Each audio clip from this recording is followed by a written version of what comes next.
Hello friends, तो आज का जो हमारा टॉपिक ऑर्गेनाइजेशनल बिहेवियर में वो है स्ट्रेस मैनेजमेंट। तो चलिए आज का वीडियो हम लोग स्टार्ट करते हैं विदाउट डिलेइंग आवर टाइम।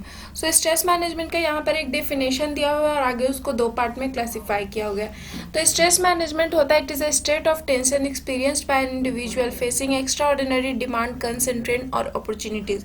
कोई इंडिविजुअल, कोई व्यक्ति जब किसी डिमांड से या फिर किसी चीज़ को लेने देने या अपॉर्चुनिटी खो देने के कारण टेंशन में दिखता है तो उसे हम लोग कहते हैं स्ट्रेस। या स्ट्रेस को दो टाइप से क्लासिफाई किया हुआ है, इंटरेस्ट और डिस्ट्रेस।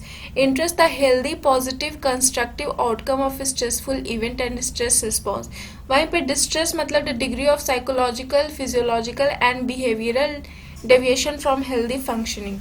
ठीक है, तो आगे बढ़ते हैं। आगे आता है सोर्सेज ऑफ स्ट्रेस, क्या क्या कारण है स्ट्रेस का। तो यहाँ पर आपको तीन कारण दिए गए हैं, 3 फैक्टर्स ऑफ स्ट्रेस। पहला एनवायरनमेंट फैक्टर, दूसरा ऑर्गेनाइजेशनल फैक्टर एंड तीसरा इंडिविजुअल फैक्टर। तो चलिए अब एक एक करके तीनों को देखते हैं। सबसे पहले जो है वो है इकोनॉमिक फैक्टर। इकोनॉमिक फैक्टर में आता है सबसे पहला इकोनॉमिक अनसर्टेनिटीज। ठीक है, तो ये जो इकोनॉमिक अनसर्टेनिटीज होती ये इंक्लूड करता है changes in the business cycle. Business cycle में अगर चेंज हो तो वो उस इकोनॉमिक अनसर्टेनिटीज में होता है। Economic downturn cause employ to worry about their job securities. Economic downturn मतलब जॉब ज़्यादा बढ़ जाने उसके कारण एम्प्लॉय जो होता है वो जॉब सिक्योरिटी डिससेटिस्फाई होता है, वो अपने जॉब के बारे में सिक्योर होने लगता है।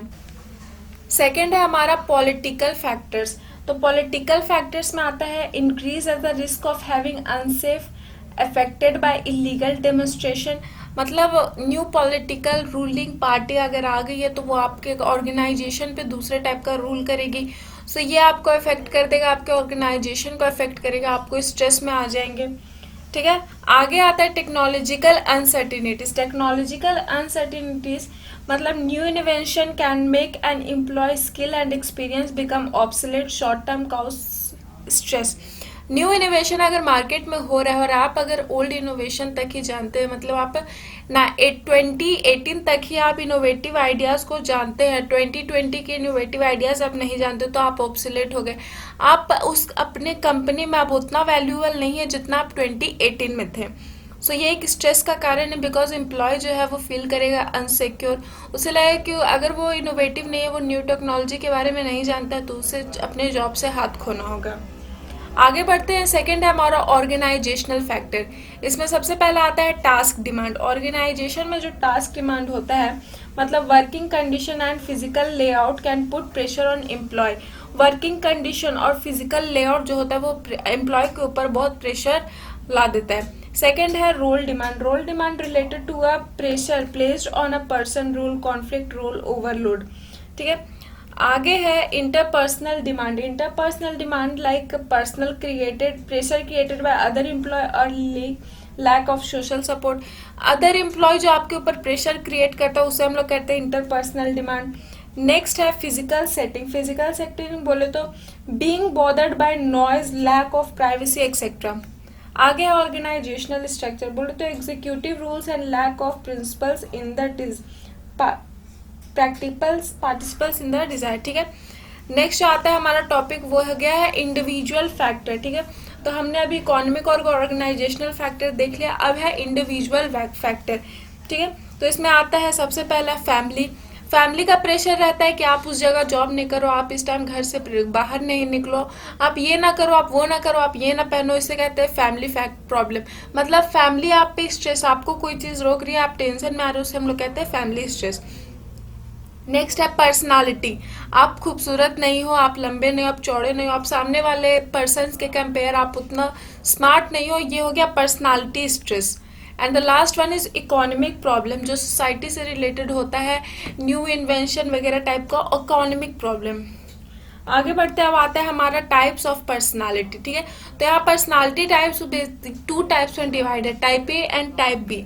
टाइप ए जो होता है वो chronic sense of urgency, excessive competitive drive, ये दो इनका फीचर्स है। ये जो टाइप ए टाइप का इंडिविजुअल होते हैं ये दोनों फीचर वो कैरी आउट करते हैं। इनका कैरेक्टरिस्टिक देख लेते हैं, तो इनका कैरेक्टरिस्टिक्स कहता है कि ये ऑलवेज मूविंग रहते हैं, हमेशा मूव करते रहते हैं, इम्पेशेंट रहते हैं, कोई काम को लेकर के वो इम्पेशेंट रहते हैं। Strive do not more things, वो ज़्यादा काम के लिए अपने आप को प्रोत्साहित नहीं करते, unable to appreciate lesser time, success is measured in terms of how much of everything they acquire, and the last one is easily accused. ठीक है। और टाइप बी पर्सनालिटी जो है वो desire to do more than one task at his own pace. Type B जो personality होते हैं वो अपने से एक से ज़्यादा टास्क करने में समर्थ रहते हैं और एक से ज़्यादा टास्क करने की इच्छा रखते हैं, लेकिन कभी कभी वो वो चाहते हैं कि वो अपने तरीके से करें।